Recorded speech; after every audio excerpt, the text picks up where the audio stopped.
Download करें जनमत Haryana app. बताएंगे कृषि कानूनों पर रोक लगा दी गई है सुप्रीम कोर्ट की तरफ से, तो आप एक कांग्रेस के नेता हैं, विधायक भी रह चुके हैं, किस तरीके से देखते हैं सुप्रीम कोर्ट के इस फैसले को?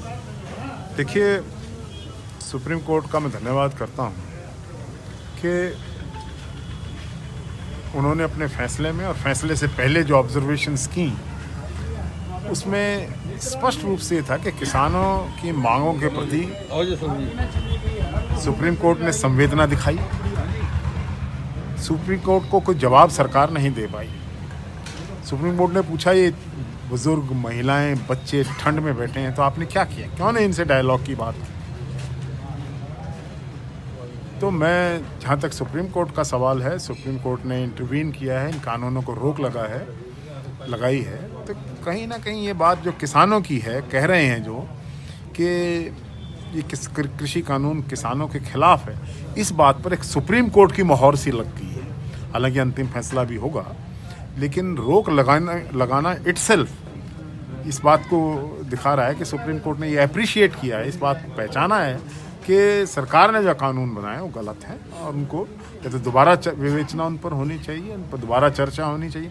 सुप्रीम कोर्ट ने ये भी सजेस्ट किया है कि एक पैनल बनाया जाए और पैनल बना के दोबारा किसानों को पार्टी बना के किसानों की राय लेके इस कानून के संशोधन में या कानून को बदलने में या कानून को रद्द करने में बात करने की। जब किसान आंदोलन की राह पर थे और माननीय मुख्यमंत्री जी ने ये कैमला गांव में कार्यक्रम रखा, उसका एक साफ संदेश था कि सरकार कन्फ्रंटेशन चाह रही थी, सरकार ऐसी राह पर चल पड़ी थी जो एक सरकार को नहीं चलना। किसान अपनी मांगों के लिए आंदोलन किया, आज तक उसमें एक परसेंट भी कोई हिंसा नहीं हुई, कोई शाब्दिक हिंसा को भी नहीं देखा हमने।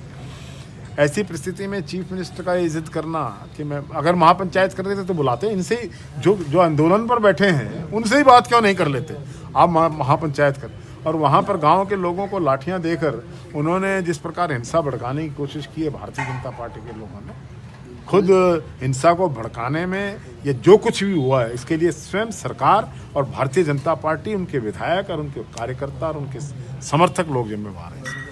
कैमला करनी थी, सरकार को समझना चाहिए था किसान नहीं चाहते। और फिर महापंचायत किसके साथ रख रहे हो? आंदोलन तो किसान कर रहे हैं, आप एक बंद कमरे में पंचायत कर रहे हो। This is not good. इन्हीं से बात कर लो ना। बस्ताड़ा टोल पर बैठे थे, मुख्यमंत्री आते कहता है मैं आ गया आपके बीच में, बोलो क्या प्रॉब्लम है। इनसे तो बात करते नहीं है जो आंदोलन कर रहे हैं, अपनी पंचायत बनाना चाहते, तमाशा बनाया, उकसाने का काम कर रही है। उकसाने का काम कर रही है। कल हरियाणा के मुख्यमंत्री ने ये बयान दिया कि कांग्रेस के नेता उकसाने का काम कर रहे हैं। मेरा ये बयान है कि भारतीय जनता पार्टी के नेता इस आंदोलन के स्वरूप को बदलने के लिए, भ्रमित करने के लिए, इसका रास्ता बदलने के लिए इस प्रकार की चाल चल रहे हैं कि ये कहीं हिंसक हो जाए। तो ये टकराने की परिस्थिति जो बन रही है, उकसाने की परिस्थिति जो बन रही है, सरकार बना रही है, भारतीय जनता पार्टी बना रही है।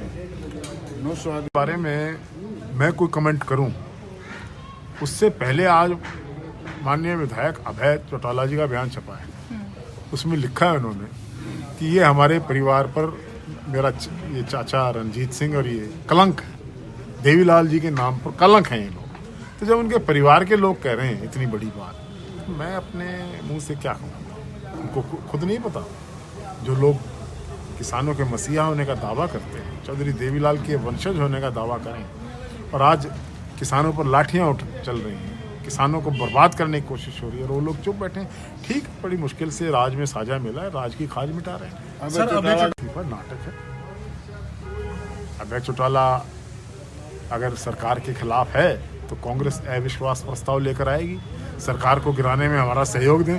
वो तो सरकार की मदद कर रहे हैं, एक वोट घट जाएगी। राजनीति के आगे, राजनीति के पीछे, हर हलचल को जानने के लिए हमारे YouTube चैनल जनमत हरियाणा को लाइक करें, सब्सक्राइब करें और अपडेट रहने के लिए बेल आइकन दबाना ना भूलें। देखते रहें जनमत हरियाणा, सच के अलावा कुछ भी नहीं।